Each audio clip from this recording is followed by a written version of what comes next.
All right, thank you so much, everyone. We are going to go ahead and get started.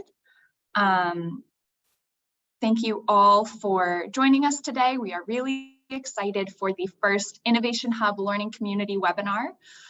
This is a continuation of the Cutting Edge Learning Community, if that was something that you participated in.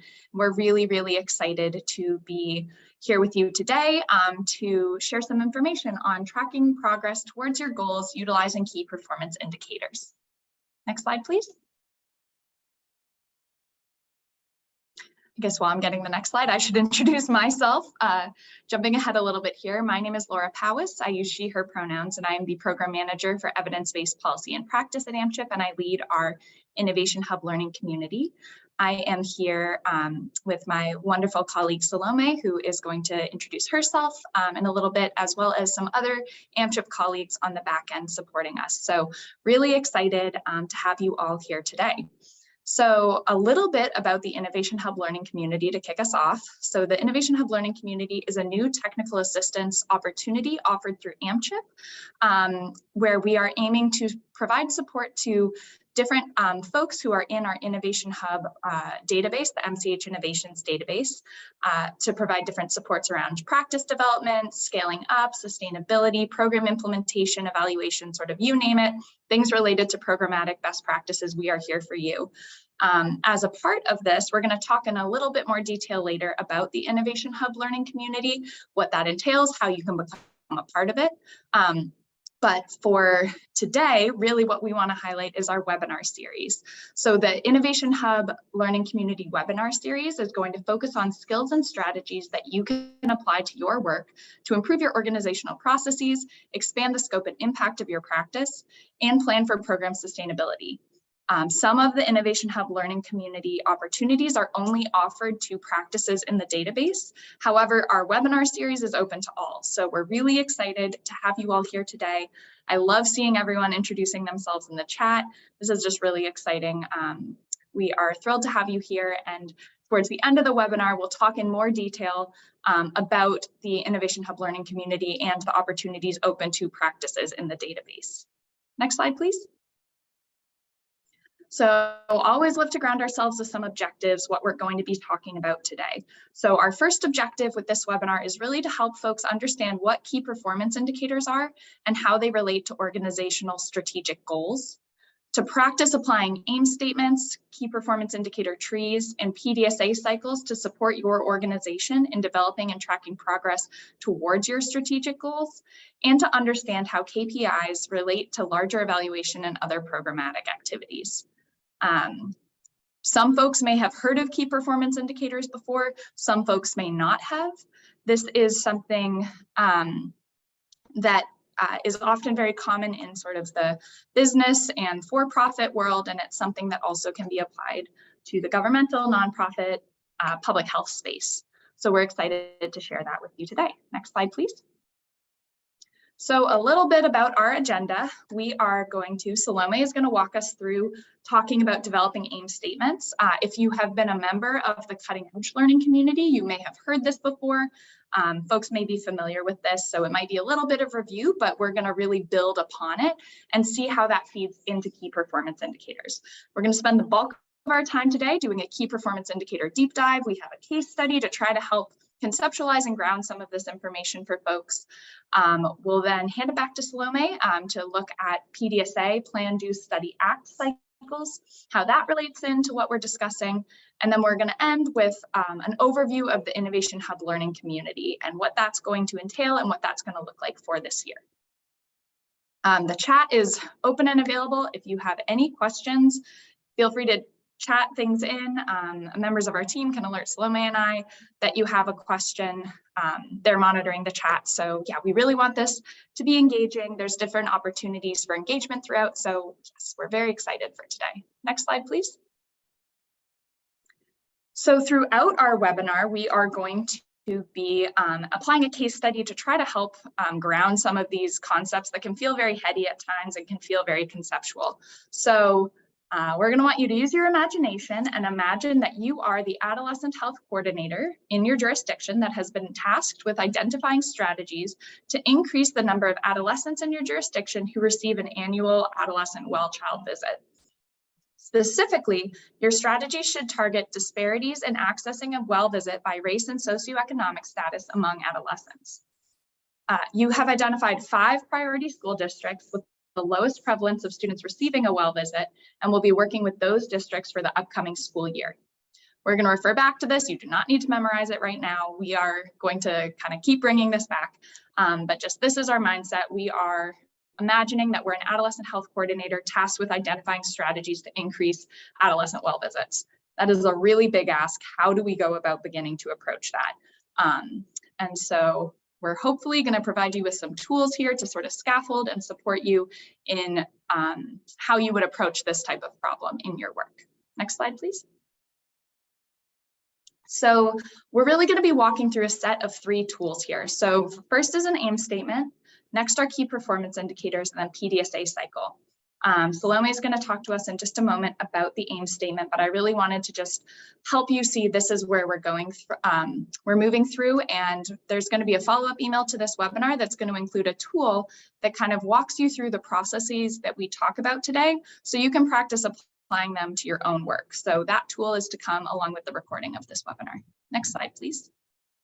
And with that, I will hand it over to you, Salome, to tell us a bit more about aim statements.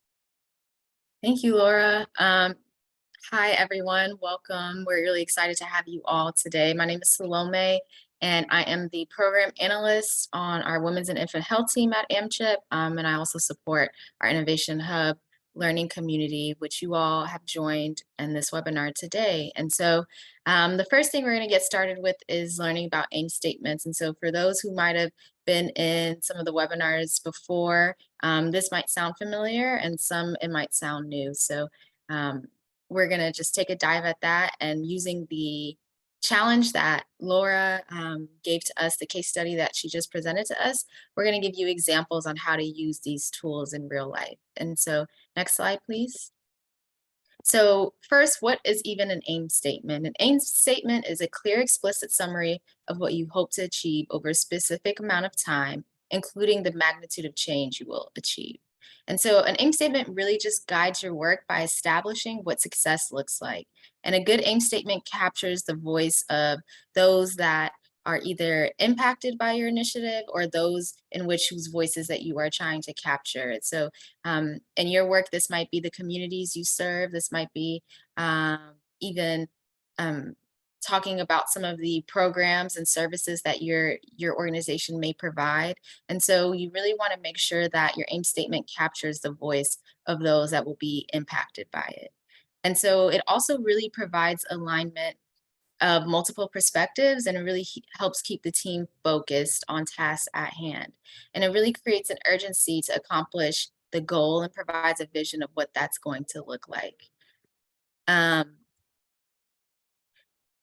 It can be used to describe and aim for a specific activity or a program or overall goal and objective. And so when you create an aim statement, you do not want to list out all of the activities associated with the aim statement. You really just want to keep it very high level, and it should really just capture what you plan to do and how you plan to achieve that. And so we'll be looking into how key performance indicators and the PDSA cycle can be used to help us as we further plan out our aim statements. Next slide, please.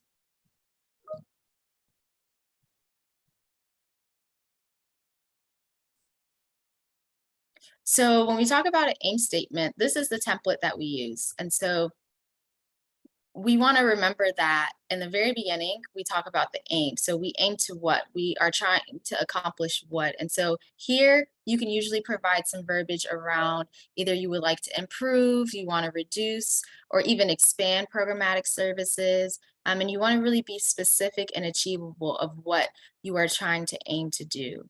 The because explains why it's important. And so why are you trying to expand programmatic services, or why are you trying to improve your programmatic services?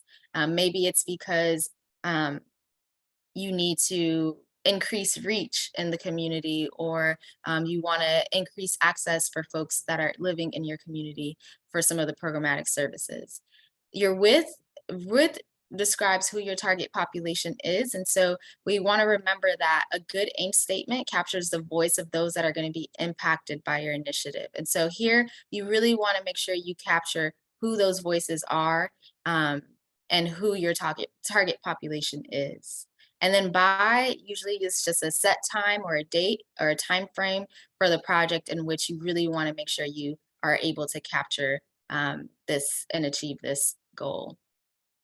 So next slide, please. So when we look at the case study example, and we're talking about increasing the adolescent well visits, we said that we wanted to aim to increase the percentage of adolescents in our jurisdiction who receive an annual adolescent well visit. Why? Because all adolescents deserve to be able to access critical preventable care regardless of their race or socioeconomic status. We aim to do this.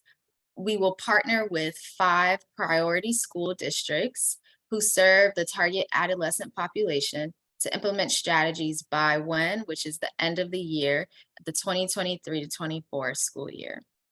And so as you can see in this case study example, we kind of hit on all of those aspects of, you can tell what the aim is, why are we even creating this aim statement? What has brought us here? And so really just wanting to increase the percentage of adolescents who are even receiving a well visit, and knowing that it's because they deserve to be able to access this within their school settings and to receive preventative care.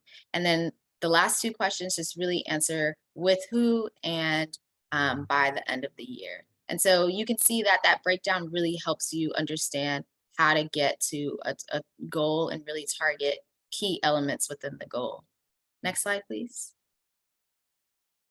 So I'm going to pass it now back to Laura for her to explain a little bit about the key performance indicators, and now that we have an aim statement, how we can use our key performance indicator to then add all of those activities and goals and objectives to achieve what success will look like.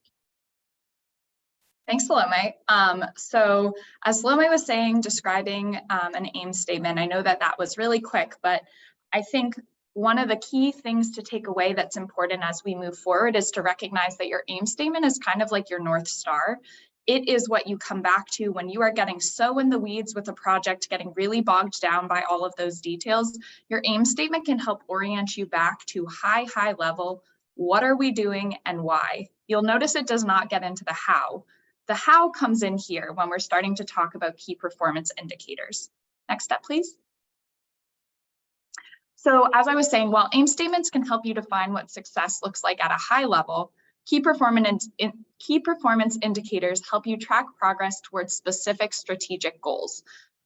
They are qualifiable measures of performance over time for a specific objective.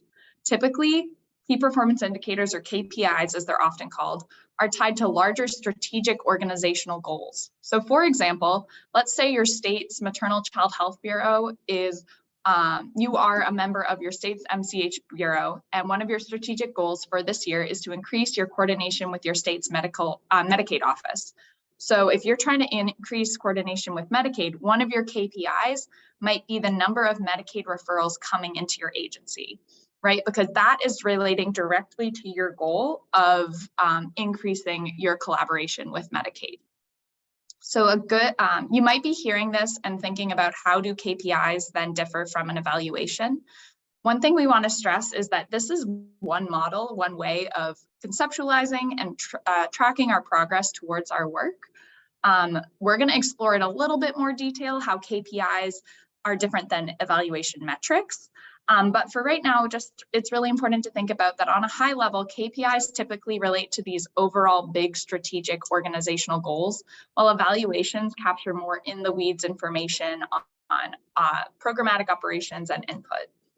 So that's kind of at the big picture, but now focusing a little bit more specifically on KPIs, a good KPI is realistic, straightforward, and easy to measure. So a good KPI should be aligned. And what we mean by this is it should be aligned with the overall organizational strategy and outcomes. should be aligned with the overarching goals and aims that you have. And those should be what inform the KPIs that you create. KPIs should also be actionable. So once you've set your KPI, you need to outline the steps you're going to take to reach it, and then the metrics you're going to use along the way. And so you'll see for this, we're going to talk about this a little bit with something called a KPI tree, which is a visual way to map and represent your KPIs. They should be realistic. So a good advice is always to sort of start small. Big, lofty KPIs, while they might look good and ambitious on paper, they aren't really doing your team any favors if they're unrealistic from the get-go. And then KPIs should be measurable. So when you set your KPI, ask yourself, what are we trying to achieve? What is the desired end result? What's the timeline? And how am I going to measure this? Next slide, please. So getting a little bit more into the weeds of the differences between KPIs and metrics. This is also something I want to highlight. This is not the end of the world if you're like, I don't understand the total nuances here. We're trying to present this as a tool and a framework for you to help you with your work. The nitty-gritty nuance here is not the crux of what's important. But in general, KPIs are specific to measurable goals. They give a holistic view of where you stand related to your goals. They're time-bound, as you'll see in some examples in a moment, and they're often SMART goals, standing for specific, measurable, achievable, realistic, and timely. Metrics, on the other hand, are a way to track progress towards your KPIs. So if we're thinking about that, if our KPI is something that's like kind of bigger, loftier, your metrics might be that data that you're collecting to get there. They are tied to specific activities and typically related to ongoing day-to-day processes. Next slide, please. Just like there are different types of evaluation, there are different types of KPIs. Some of your KPIs might be more process-oriented and they focus on key inputs to process. An example of this could be the time it takes for a family when they're referred for services to receive that service. So even though that is more related to a process, your overall goal, your overall strategic objective might be to maximize the number of families that you're serving. So in that way, that KPI relates to a strategic goal. Results-oriented ones focus more on key outputs to a process and are related to something called critical success factors, which we are going to talk about now. Next slide, please. So what is a critical success factor? A critical success factor is a process that you need to get right in order to achieve your strategic goal or activity. In other words, it is the cause for your success. It is the context and cause for your success. A KPI measures the effectiveness of your critical success factor. So your effectiveness of achieving a specific strategic goal or activity. You can kind of think of it as a report card for how well your organization has done at achieving its goals. KPIs are the effects that creating those critical success factors have. And so if you have if you're able to achieve your critical success factors, you're able to measure it with those KPIs, you have a successful strategy. And at this point, your mind is probably spinning because you're like, these are so many words, these are so many terms. So we're going to kind of ground right now with some examples. Next slide, please. So another example, let's say that we are a public school system and we have a strategic priority around child and adolescent food security. So for us to achieve our overall goal of making sure children and adolescents are food secure, one of our critical success factors is going to be that all students can access healthy food at school. A KPI, a critical performance indicator, something that might help us see if we're achieving that success factor, is the percent of K through 12 students eligible for free or reduced lunch. We then go a next step further and we're like, okay, this is our KPI. What information do we need to collect? And that might be the number of students receiving free or reduced meals. So this is something that, as you can see, this is really just a way of helping us think about how are we going to make sure that we are hitting our strategic objectives as an organization, and our KPIs are ways to help measure that. So this is really another way to kind of think about evaluation, think about demonstrating the impact that you're having towards your goal, the impact of your work. Next slide, please. So now let's bring it back to our case study. So we're going to practice together just sort of seeing this process play out in real time, right? So our overall aim in our case study is that all adolescents receive an annual adolescent well visit.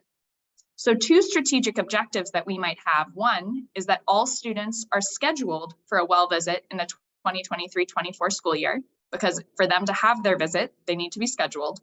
And two, providers are able to provide care year-round at all schools. So part one is we need to schedule students, but part two, there needs to be a provider and a space at which they can receive their well child visit. So if you want to advance one click further,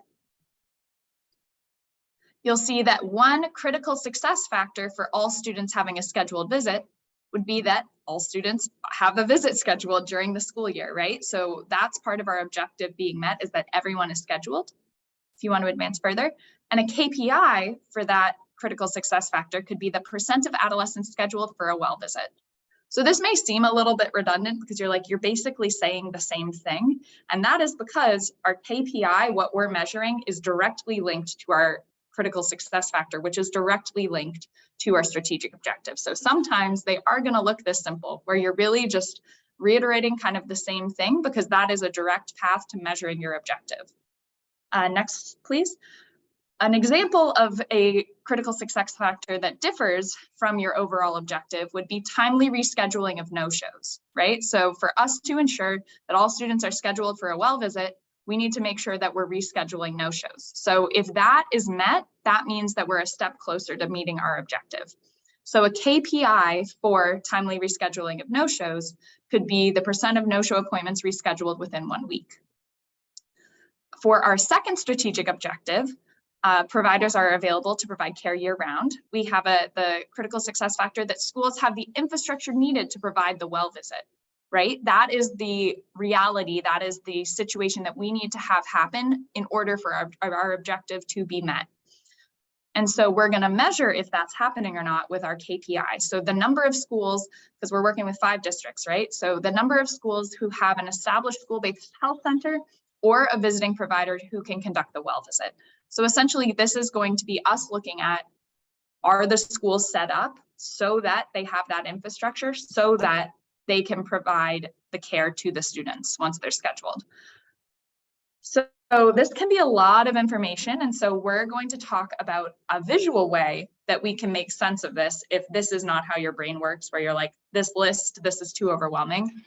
We also have a visual way to help you think about your KPIs. Next slide, please. Oh, I'm getting ahead of myself. First, we are going to do a knowledge check because we have just shared a lot of information with you and want to see if it's resonating.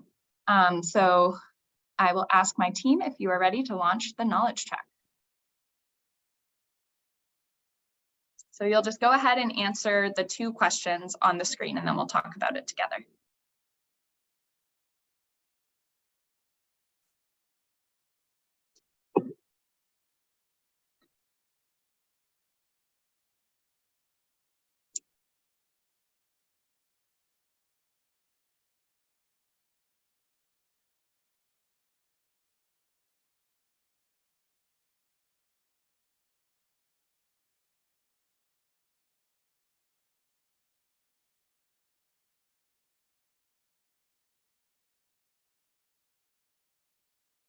I'm seeing the answers rolling in, which is super exciting.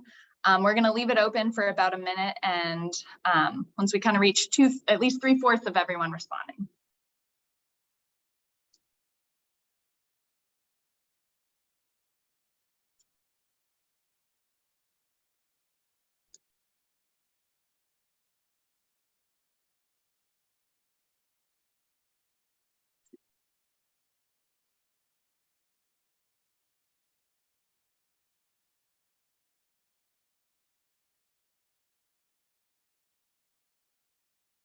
Right, we are at 61%. Let's see if we can get up to 75. So yeah, just keep on thinking. I know there's a lot to digest here.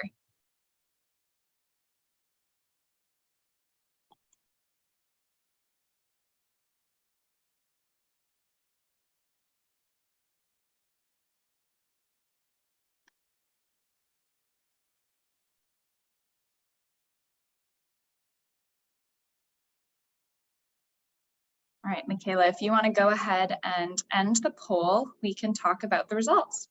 Thank you. So hopefully we're seeing the results. So overall, a lot of folks were spot on and correct, but we're going to review these together because it can be a little bit confusing.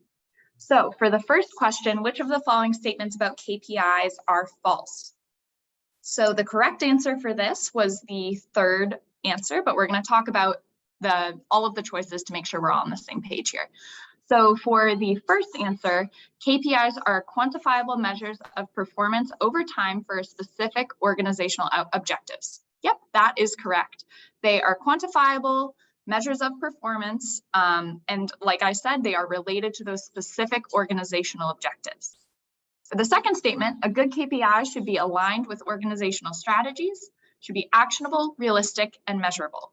That is all correct. We are trying to create these KPIs to set us up for success. Remember, it's always good to sort of start small to actually make sure that our KPIs are achievable, as they are going to be the markers for us to determine if we are hitting, if we are achieving success in our work. So this last one, KPIs are always related to ongoing day-to-day operational processes.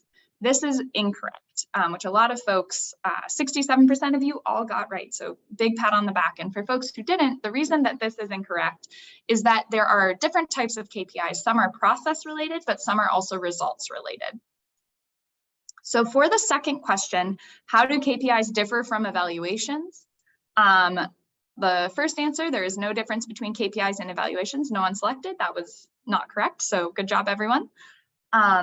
The second statement was the correct one here, where KPIs typically relate to overall strategic organizational goals, while evaluations tend to capture information on programmatic operations and impact. So that is correct. So evaluations tend to be more program focused. They tend to be more related to maybe your logic model or the specific activities that you're doing, the specific outcomes you're hoping to see from those activities. KPIs and key performance plans are often related to that higher level strategic organization. The last statement was incorrect because it was the flip of the correct statement. Again, it is KPIs can relate to evaluations because you might have some of your evaluation questions are answered through your KPIs. KPIs are really a way to help us stay at the big picture of what it is we're really hoping to achieve. So if you're familiar with impact evaluations, really being able to articulate what is your overall impact, that's kind of more related potentially to a KPI or that sort of planning than maybe like a process evaluation. Next slide, please. So thank you all for that engagement. And now I get to talk to you about KPI trees, which really, really help me as a visual learner. I really need KPI trees. I need to be able to see sort of the different way that these things function here. So for a KPI tree, it's a visualization method that allows an organization's objectives to be broken into granular outcomes and relevant KPIs.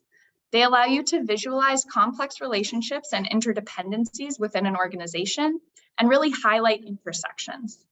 So when we think about this, a KPI tree, at the very top of it is our overall aim, relating back to what Salome was teaching us about our aim statements. This, for us, we're going to go through an example in just a moment, so I won't, I'm not going to bury the lead here. So you start off with your overall aim and then your strategic objectives. And so those are the different things that you're trying to accomplish. Next come your critical success factors, which again, those are the kind of situations, the realities that need to be met in order to meet our objective. And then our key performance indicators. And even below those, you can then highlight the data to be collected.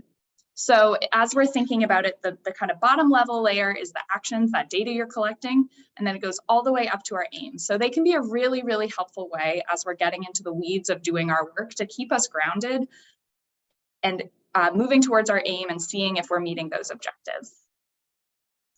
So they're also really helpful because they can enable you to visualize complex relationships, conflicts, and interdependencies that might be happening within an organization, as well as redundancies. Sometimes it's helpful to have this all laid out and see, oh, this key performance indicator also is kind of looking at this other critical success factor, or maybe these critical success factors are aligned. Next slide, please. So now we are going to walk through together kind of thinking about this. So if you want to advance 4 times, I think you'll see we have our overall aim, strategic outcomes, CSFs, and oh wait, back one, thank you. So for this case study, our overall aim is that all adolescents receive a well visit. That is our aim statement. As you remember, Salome read that out to us. Then come our strategic objectives, right? So we decided our 2 strategic objectives are having a strong system for scheduling visits and providers being available to treat adolescents. So what does it look like for us to have a strong system for scheduling visits? One of those critical success factors, one of those what it looks like is rescheduling no-show visits within 1 week. Another is that all students are scheduled for a well visit during the year. So our KPIs respectively are going to be the percent of no-shows rescheduled within 1 week and the percent of adolescents scheduled for a well visit by the end of the school year. Thinking about our other strategic objective, providers are available to treat adolescents. All schools should have the infrastructure to provide the well visit. That's what our critical success factor will look like. So we're going to be thinking about the number of schools with a school-based health center, and then the number of schools with an established visiting provider.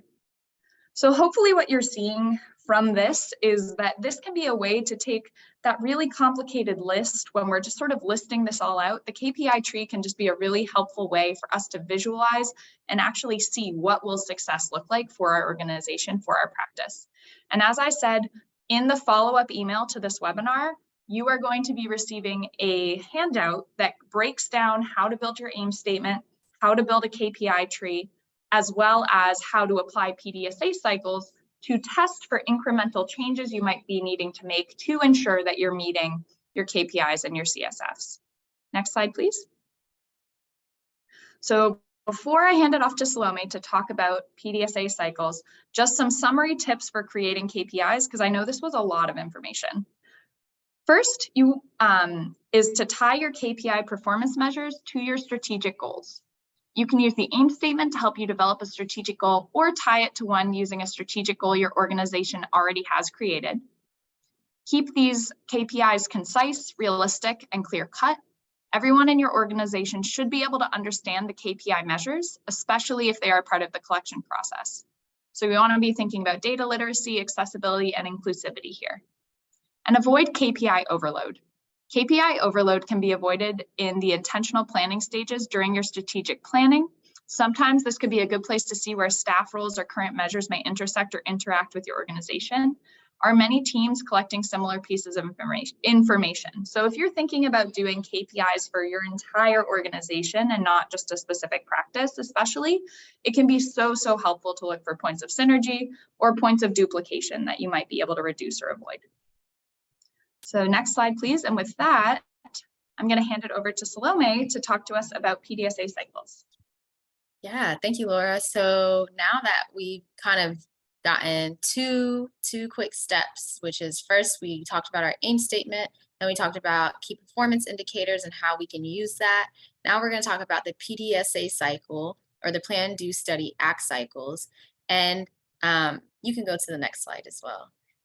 And so with this, you'll see that this is really a basic quality improvement process that really allows you to, or an organization to really test and analyze a change on a small scale and determine whether or not the intervention is working or if the process is improving or if anything is making it more efficient. And so when we think about our KPIs and we're talking about, specifically how we are using our critical success factor to define some of our elements of success, and then thus using our KPIs to see how successful some of these objectives and goals are.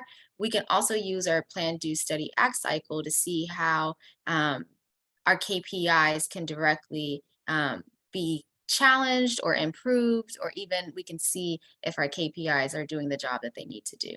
And so it covers 4 phases. And the first phase is our plan cycle, which allows an organization to plan to test a change and a process. And so the next section will be our do cycle, which is to really carry and test out some of the changes in the process that are being made. And so that's when you really kind of run a test and you describe what it is specifically that you will be testing.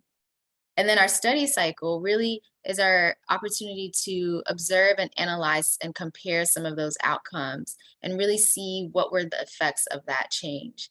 And lastly, our act cycle allows us to really take all of those three pieces and see how then we kind of need to um, how we figure out the next steps. Do we run another test? Do we see that this actually solved an intervention, or this process is actually working efficiently the way we need it to?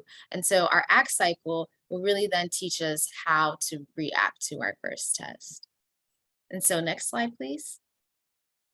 And so when just thinking about why we are even using these, the PDSA cycle, we want to just emphasize that this is really a quality improvement process, and it really allows us to support us in moving from full implementation to, from initial to full implementation. And so as you're running some of your programmatic activities, you can really gain some of that full implementation and using your PDSA cycle and really running out some of the processes that you have in place. It also really provides a structured experimental learning approach. And it really uses a small scale to test these changes. And so when you're testing some interventions or initiatives or processes, and you really want to gain insight on what the effects of it are, this really provides a small scale approach that allows you to do all of that and get a really quick turnaround. And that goes into our next benefit of just really being able to learn quickly as possible on whether and how an intervention is working the way you need it to. And then it also just allows you to make adjustments accordingly.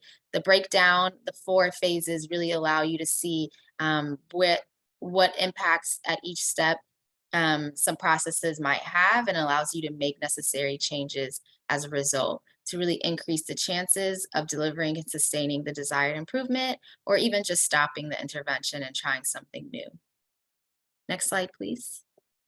So now we're going to test even our own challenge. And so when we're thinking about our example about the adolescent well visits, we saw that one of our first KPIs was just realizing, or critical success factors was realizing that there needs to be a process in place for timely rescheduling. And so as you even looked back and you gained some insight on that percentage of KPIs of rescheduling that was able to be completed in 1 week, you realize that all no-shows are that not all no-shows are being rescheduled within that 1 week time frame. And so you decide, okay, I'm going to use the PDSA cycle to create some solutions on how I can increase the number of folks that are rescheduled by 1 week. And the 3 solutions you come up with is that we decide we want to create an automated follow-up text where we're going to send an hour after the misscheduled appointment to the person with the link for students to reschedule. And then we're also going to think about maybe even internally collaborating and distributing no-show call logs with 2 staff members on the team to increase our reach. And then thirdly, we're going to keep the clinic open for additional hours, so that way some of those folks who may not attend are able to come at the time frame in which they were set up at, are able to come maybe after hours and do a walk-in. And so with our 3 solutions, we're going to use one of them to test out and run a test to see if this is going to be the solution to increasing the number of rescheduled folks. And so the next slide.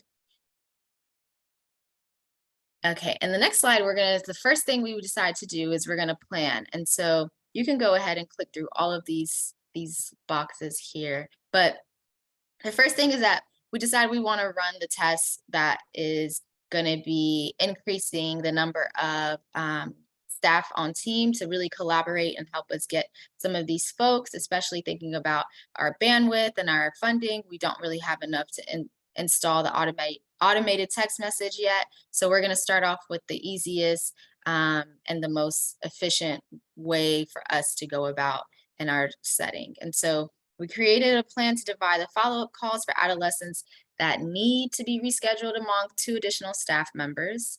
And so then we get into actually running that test. And so staff end up conducting and follow-up calls with adolescents that need to be rescheduled based off of the ones that they received. And then looking at the call logs that staff was able to conduct, we see if we and evaluate if all staff completed their calls and rescheduled well visits. And then we also look to see how many or the number of percentage of no-show calls were rescheduled in less than a week changed. And based off of some of the information we got from that, we realized that, this method is actually not as efficient as we need it to be because we still are having just as much high percentage of adolescents that are not being able to get reached out to. And so you realize that collaborating with additional staff is not the solution in this sense. So we'll need to find ways to reschedule wellness visits besides using phone calls. So we'll go back to that first list and start using some of the other solutions that we created.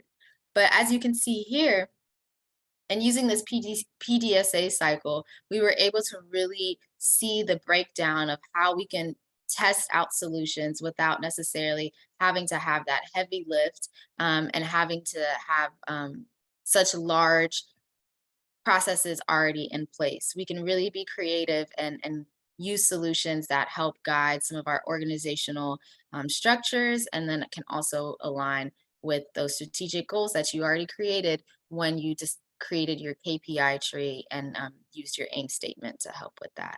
And so all of this, you can see the intersections between using it all.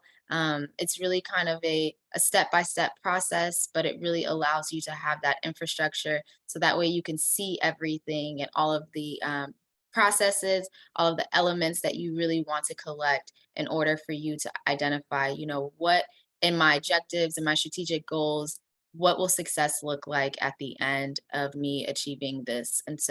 And how can I better provide efficient ways for me to achieve it? And the PDSA cycle can really help you test out a lot of those solutions.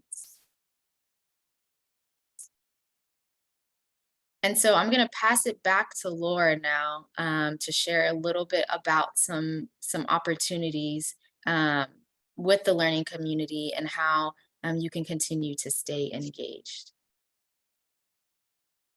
Thank you, Salome. I appreciate that.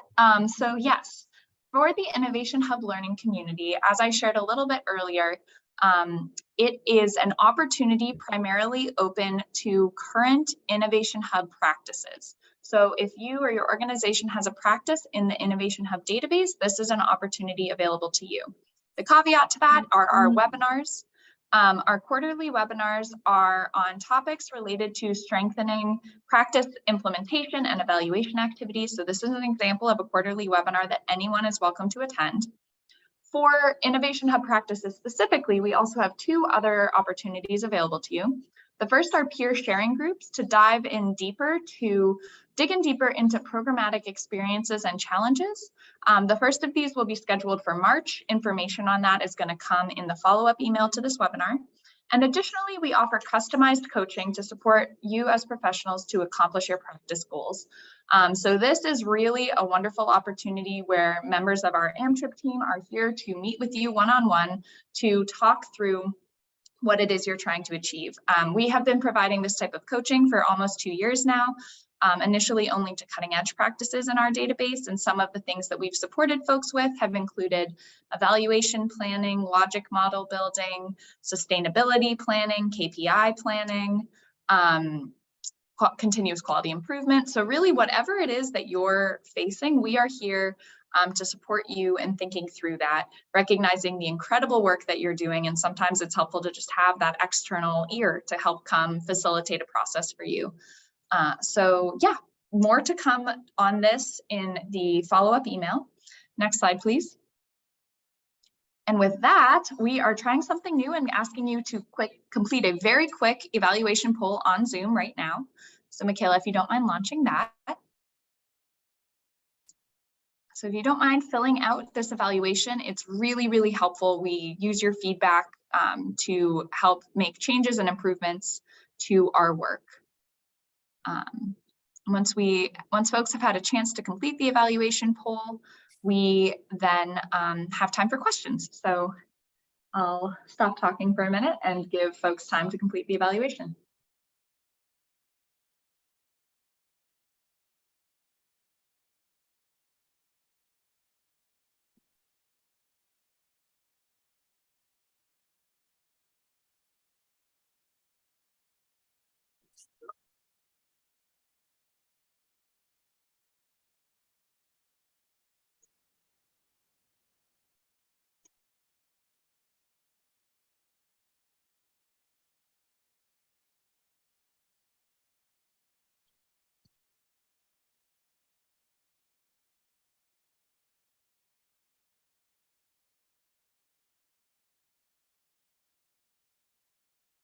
Okay, great. And I just heard that we can leave this poll up and go into questions. So welcome any questions that folks have in the chat, and we are really happy to answer them.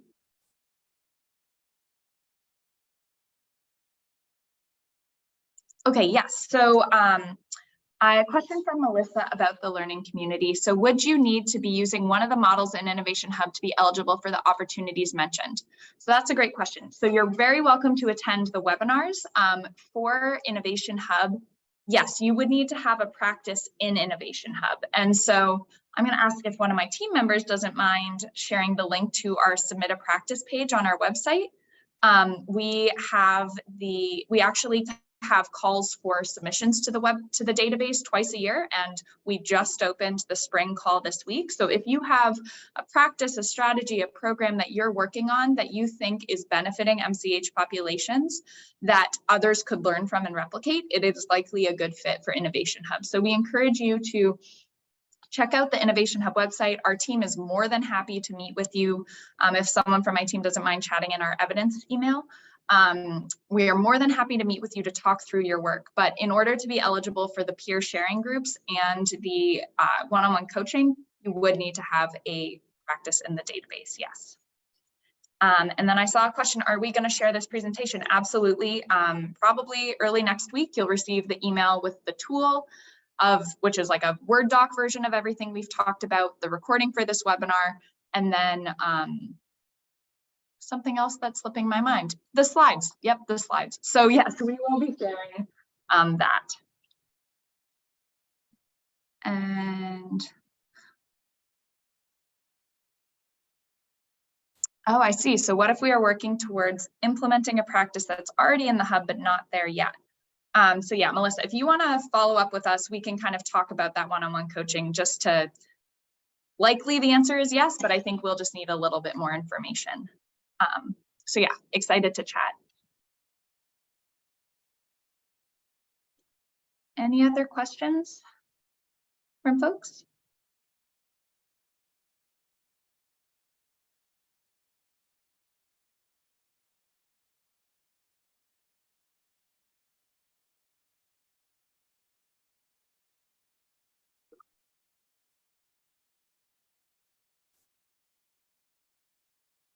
Seeing the question, will you also email a recording of this for us to share with staff? Yep, absolutely. We'll include the recording in the follow-up email.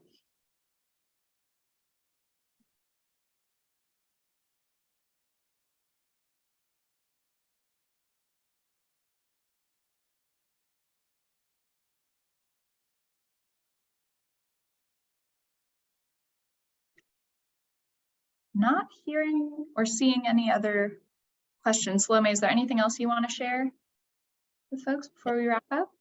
No, I think I chatted in our email evidence@amchip.org. So if anybody has any additional questions, or if please check out our website as well. If you want to sign up for the next webinar that we'll be having. Great plug. Yeah. Yeah. Do you want to actually, before folks go, someone from my team, do you mind chatting in the registration link for the next webinar? Amazing. Well, you are so on top of it. Yes, so there will be 3 other webinars like this. This has the next 3. Amazing. So there will be 3 other webinars throughout the year. They're happening quarterly. So If this was helpful for you, please also feel free to share this with your colleagues. We really would love to keep building the MCH community, keep building our workforce. So great. Thank you all so much for being here today. I wish you all a lovely rest of your day and look forward to seeing you at upcoming IHLC events.